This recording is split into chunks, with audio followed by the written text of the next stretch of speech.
नमस्कार प्यारे विद्यार्थियों, आज अपन बात करेंगे 12th क्लास का एक चैप्टर आता है आपके, उसके बारे में। चैप्टर का नाम है आपके मौर्य वंश, चंद्रगुप्त मौर्य, अशोक, बिंदुसार और उसके बाद गुप्त डायनेस्टी, इनके बारे में अपन चर्चा करेंगे। दूसरा चैप्टर आता है आपके हिस्ट्री का 12th क्लास के लिए, अपन उसके बारे में चर्चा करते हैं। सबसे पहले तो अपन बात करते हैं मौर्य वंश के बारे में कि मौर्य वंश की स्थापना कैसे हुई, मौर्य किस जाति के थे, उसके बारे में अपन चर्चा करेंगे। तो सबसे पहले अपन जान लेते हैं मौर्य वंश की जाति के बारे में कि मौर्य किस जाति के थे।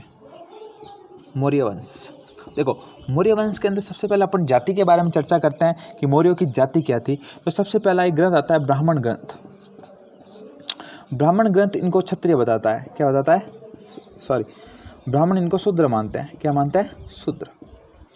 फिर आता है जैन ग्रंथ, जैन व बौद्ध ग्रंथ, और ये ग्रंथ इनको मानते हैं आपके क्षत्रिय। एक व्यक्ति और आती है इतिहासकार रोमिला थापर, रोमिला थापर, वो इनको मानती है वैश्य। तो अलग अलग इतिहासकार इनको अलग अलग नाम से जानते हैं, ठीक है ना। और सर्वमान्य मत माना जाता है, वो माना जाता है कि इनको क्या माना जाता है? क्षत्रिय माना जाता है।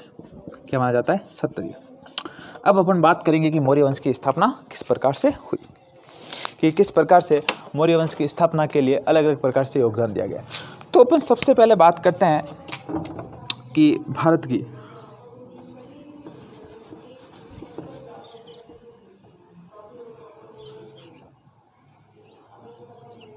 जैसा भी है अच्छा बड़ा है, ठीक है ना। यहाँ आपके पड़ता है एक तक्षशिला, यहाँ आपके बीच में पड़ता है मगध। मगध की राजधानी कौन सी थी? पाटलिपुत्र। मैं आपको 16 महाजनपदों के बारे में भी बताऊंगा नेक्स्ट वीडियो के अंदर, आप पहले थोड़ा इसको समझना। तक्षशिला था, तक्षशिला के अंदर एक विश्वविद्यालय था, तक्षशिला विश्वविद्यालय, और यहाँ के टीचर थे वो थे आपके चाणक्य, या इन्हें ही विष्णुगुप्त, चाणक्य भी कहते हैं, अलग अलग नामों से जाना जाता था। तो देखो हुआ क्या कि इनको अलग अलग नामों से जानता हुआ गया कि इनको सुनने में आया कि सिकंदर है वो भारत के ऊपर क्या करेगा? आक्रमण करेगा इस तरफ से। तो जान के चले कि सभी राजाओं को एक करना होगा, सिकंदर बड़ा ही महान शासक है, यदि वो भारत के ऊपर आक्रमण करेगा तो भारत को पूर्ण रूप से विनाश कर देगा। तो चाणक्य गए किसके पास मदद लेने के लिए? मगध का शासक था उस समय घनानंद। कौन शासक था? घनानंद। किसके पास गए? घनानंद के पास। और घनानंद से क्या मांगी उन्होंने? मदद। घनानंद ने कहा कि घनानंद पहले गए चाणक्य, घनानंद के पास बैठे, थोड़ी देर वेट किया घनानंद का कि घनानंद उनसे मिलने आएगा। काफ़ी समय बीतने के बाद भी घनानंद उनसे मिलने नहीं आया। तो चाणक्य खुद अंदर चले गए, देख रहे वहाँ पे कि घनानंद आराम से शराब के नशे के अंदर डूबा हुआ, महफिल सजी हुई, औरतें डांस कर रही, नृत्य क्या है वो डांस करी उनके सामने। ये दृश्य देखकर चाणक्य को बड़ा क्रोधित हुए, और चाणक्य ने कहा कि घनानंद, सिकंदर भारत के ऊपर आक्रमण करने वाला है और तुम यहाँ पर आराम से बैठे हो। तो अब के घनानंद को बड़ा गुस्सा आता है और घनानंद चाणक्य को धक्का दे देते हैं। धक्का देते हैं, वैसे ही चाणक्य नीचे गिर जाता है, और चाणक्य की जो चोटी होती है, शखा होती है, वो खुल जाती है। और ऐसा कहा जाता है कि ब्राह्मणों की शखा कभी खुली नहीं रहती। उसी समय आपके चाणक्य ये घोषणा करता है कि जब तक मैं नंद वंश का खात्मा नहीं कर देता मगध से, तब तक मैं इस शखा को वापस चोटी नहीं लगाऊंगा। और इसी विचार के साथ चाणक्य यहाँ से निकल जाता है। निकलते हैं और थोड़ा आगे आते हैं, तभी एक शिकारी इनको दिखता है। क्या दिखता है? शिकारी।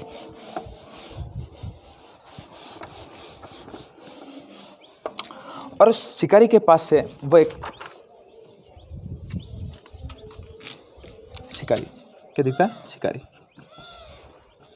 शिकारी होता है, उसके पास एक व्यक्ति होता है जिसका नाम बालक होता है चंद्रगुप्त। वो वो वहाँ पर एक खेल खेल रहा होता है जिसका नाम था राजकिलम। राजकिलम खेल खेल रहा होता है, किसको दिखता है? चाणक्य को। चाणक्य देखता है कि बड़ा ही शानदार व्यक्ति है, शानदार दिमाग लगा रहा है, किस प्रकार से वो उस खेल के अंदर जीतता है। चाणक्य बड़े प्रभावित होते हैं उससे और शिकारी से कहते हैं कि तुम मुझे ये बल्लक 1000 कांस्य पर्ण बेच दो। तो शिकारी 1000 कांस्य पर्ण में किसको बेच देता है? चंद्रगुप्त को। और चंद्रगुप्त को 1000 कांस्य पर्ण में 1000 कांस्य पर्ण होती है मुद्रा। 1000 कांस्य पर्ण के अंदर कौन खरीद लेता है? आपके चाणक्य। और चाणक्य खरीदते हैं और इनको कहाँ लेके जाते हैं? आपके शिक्षा देने के लिए तक्षशिला विश्वविद्यालय बताया मैंने, तक्षशिला के अंदर इसको अच्छी खासी शिक्षा दी जाती है। शिक्षा देने के बाद वापस आक्रमण करने की कोशिश की जाती है। कहाँ पर? मगध के ऊपर। मगध के ऊपर पहला आक्रमण किया जाता है जिसके अंदर चंद्रगुप्त को हार का सामना करना पड़ता है। पास ही गाँव के अंदर चाणक्य और चंद्रगुप्त खाना खा रहे होते हैं, तभी एक महिला अपने बच्चे को खाना खाते समय बच्चे को पीट देती है और बच्चे से कहती हैं कि तुम भी चाणक्य की जैसे बेवकूफ़ी वाली हरकतें क्यों कर रहे हो? चाणक्य ने कहा मैं इतना विद्वान व्यक्ति और इतना ज्ञानेबल व्यक्ति, इतना नॉलेज है मुझे तो भी मूर्ख कह दिया। तब वो पूछते हैं उस महिला से कि मुझे किस लिए मूर्ख कह दिया? तो महिला कहती है कि आपको पता है कि यदि ये पूरा क्षेत्र है, इस क्षेत्र के बीच वाले बिंदु को आपको जीतना है तो पहले आपको इन क्षेत्रों को जीतना जरूरी होता है। चाणक्य ने कहा यार वेरी गुड, बहुत अच्छी बात बताई आपने। चाणक्य ने वैसे ही किया। चाणक्य ने फिर सबसे पहले हिमालय का शासक था प्रवर्तक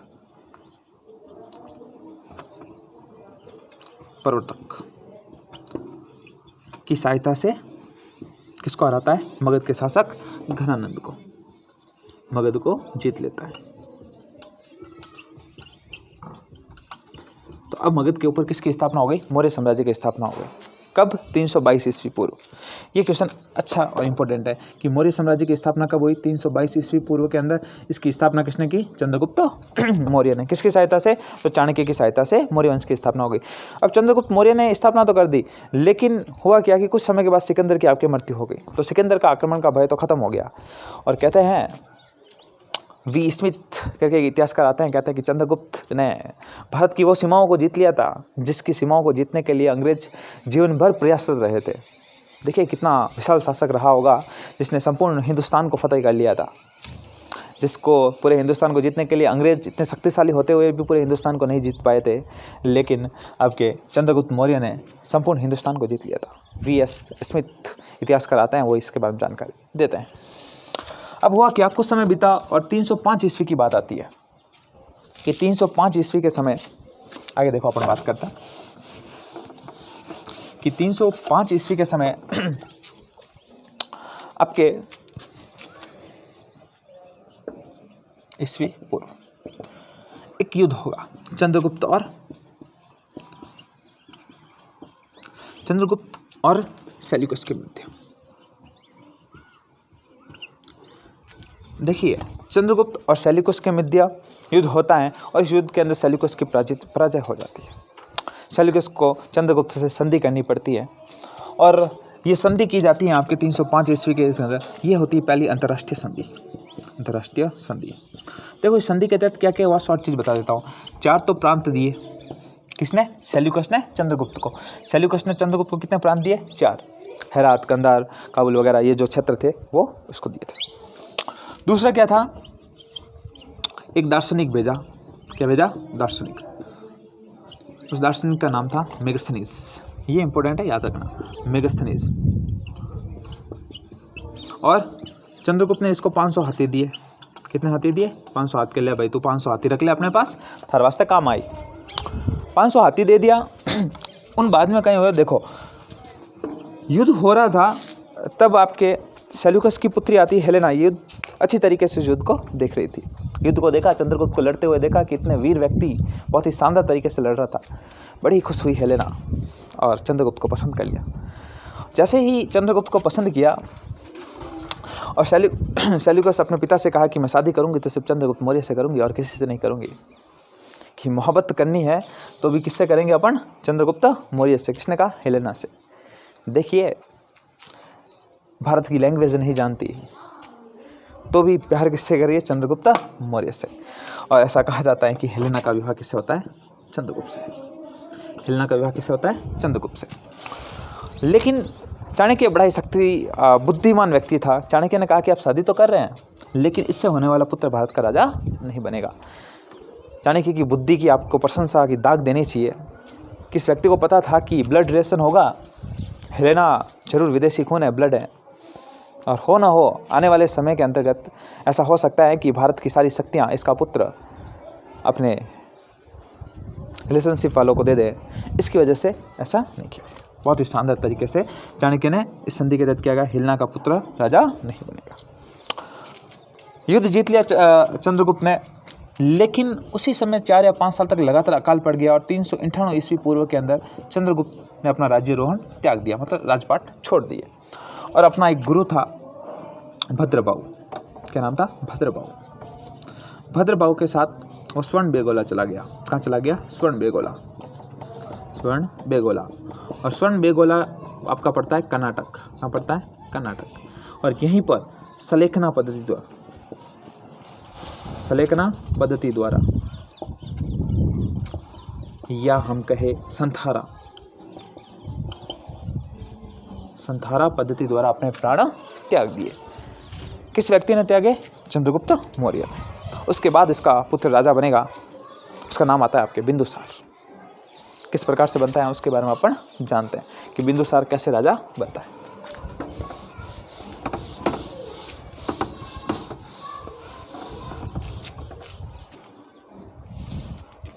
अब आता है आपके बिंदुसार।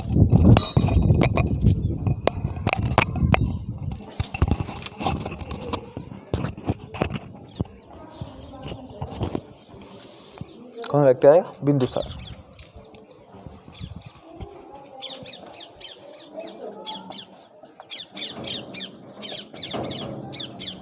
बिंदुसार के बारे में अपन जानेंगे कि किस प्रकार बिंदुसार राजा बनता है। और ऐसा कहा जाता है कि बिंदुसार का जन्म सीजीएयर से हुआ था। सीजीएयर से मतलब ऑपरेशन द्वारा, और इसके चेहरे पर छोटे छोटे इस प्रकार के दाग थे, इसलिए इसका नाम क्या रख दिया? बिंदुसार इसका नाम रख दिया गया। ठीक है ना, छोटे छोटे दाग थे, इसकी वजह से इसका नाम क्या रखा? बिंदुसार रख दिया गया।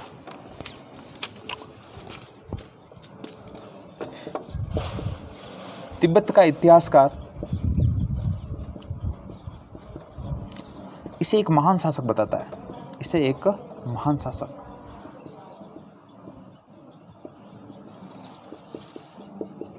क्या बताता है? एक महान शासक बताता है कि ये क्या था? एक महान शासक था। और ये भागवत धर्म को, कौन से धर्म को मानता था? भागवत धर्म को मानता था। भागवत धर्म को मानने वाला व्यक्ति था। ऐसा कहा जाता है कि ये भागवत धर्म को मानता था। देखो, भागवत धर्म से मतलब क्या था? सीधा सा ही कि भगवान शिव को माना। और अपन आगे बात करते हैं इसके बारे में।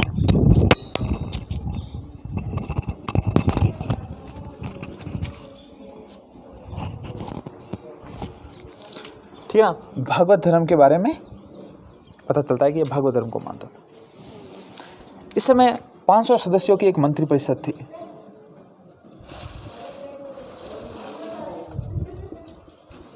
जिसका प्रमुख कौन था?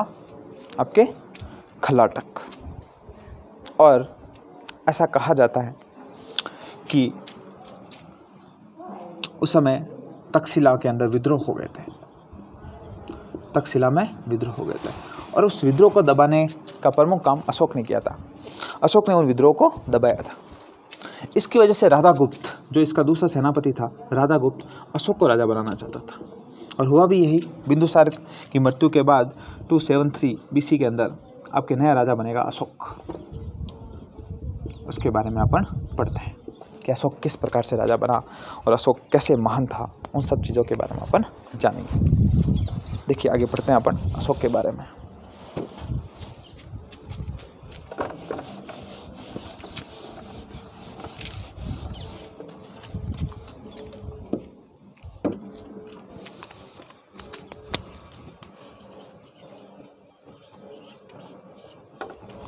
अशोक विधिवत रूप से 269 BC के अंदर राजा बनता है। अशोक एक महान शासक था और ऐसा का शैली अनुसृत एक ग्रंथ आता है,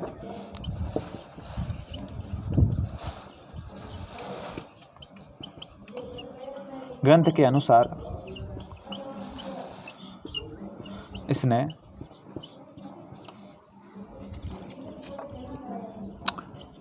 99 भाइयों की हत्या कर दी थी। अपने कितने भाइयों की? 99 भाइयों की हत्या करके राजा बना था। और एक अच्छा युद्ध आता है कि अशोक किस वजह से इतना उदार बन गया था। 261 बीसी पूर्व एक युद्ध हुआ था कलिंग। कलिंग की राजधानी थी तोसली। और इस युद्ध के समय कहते हैं कि लगभग 1 लाख लोग मारे गए थे और 1.50 लाख 1.5 लाख लोग घायल हो गए थे। तभी से अशोक ने एक घोषणा कर दी कि मैं आपकी जगह से कि रण घोष की जगह धम घोष की नीति अपनाऊंगा, कि मैं युद्ध की जगह पर अब शांति की नीति अपनाऊंगा। और इसी समय अशोक ने धम की यात्रा की, धम को अपनाया। क्या था अशोक का धम, उसके बारे में अपन जानते हैं।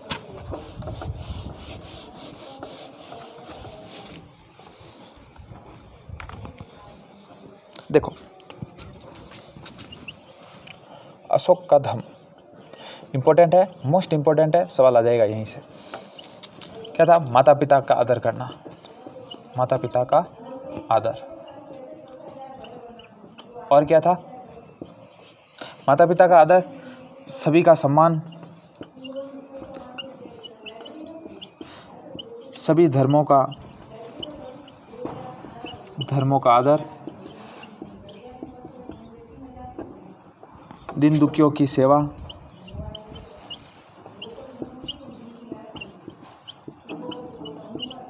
करना। और क्या था कि जो भी गरीब व्यक्ति है उनकी मदद करना। यही था कि अशोक के धर्म के अंदर क्या था? उधार की नीतियाँ, कि जैसे भी करके लोगों की क्या करना है, अपन का उधार का काम करना है ताकि लोग की मदद की जा सके। और इसी के तहत अशोक ने धम्म महामात्रों की नियुक्ति की,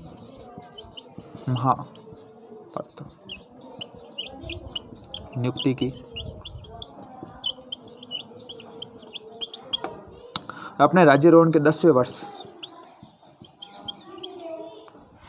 वर्ष तो कहाँ गया? बोध गया।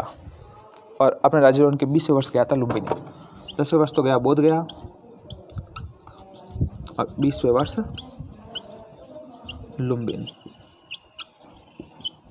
लुम्बिनी गया और वहाँ का टैक्स 1/4 कर दिया, एकदम ही टैक्स कम कर दिया। ठीक है ना। तो इन बातों से हमें पता चलता है कि अशोक एक महान शासक था। और अशोक ने क्या क्या कार्य किए? अशोक ने धम्म का प्रचार किया। किस प्रकार किया उसके बारे में जानते हैं। धम्म महामात्रों की नियुक्ति की, मैंने आपको बता दिया कि अशोक ने धम्म महामात्रों की नियुक्ति की। और अशोक ने किस प्रकार से अपने धम्म को बढ़ाने के लिए क्या धम्म यात्राएं की। धम्म यात्रा, विदेशों में प्रचार। इसके पुत्र आते हैं महेंद्र व संघमित्रा। महेंद्र व संघमित्रा, पुत्र व पुत्री। इनको श्रीलंका भेजा। कहाँ भेजा? श्रीलंका। और श्रीलंका के अंदर बौद्ध धर्म का प्रचार किया। श्रीलंका के अंदर बौद्ध धर्म का प्रचार किया। और श्रीलंका का राजा था तिस्स। और इसने भी कौन सा धर्म अपना लिया? बौद्ध धर्म अपना लिया। एक व्यक्ति आता है वैनसांग। वैनसांग कहता है कि उपगुप्त ने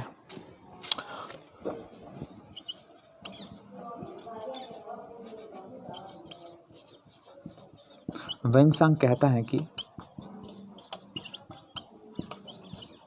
अशोक को उपगुप्त ने बौद्ध धर्म से दीक्षित किया। और अशोक के समय ही आपके तीसरी बौद्ध संगीति का आयोजन किया जाता है। बौद्ध संगीति। और इसी समय व्यक्ति आता है मोंगलीपुत्र तिस्स, जिसने एक ग्रंथ की रचना की, अभिधम्म पिटक। 2 पिटक की रचना पहले हो चुकी थी, तीसरे पिटक की रचना इसी समय की गई थी।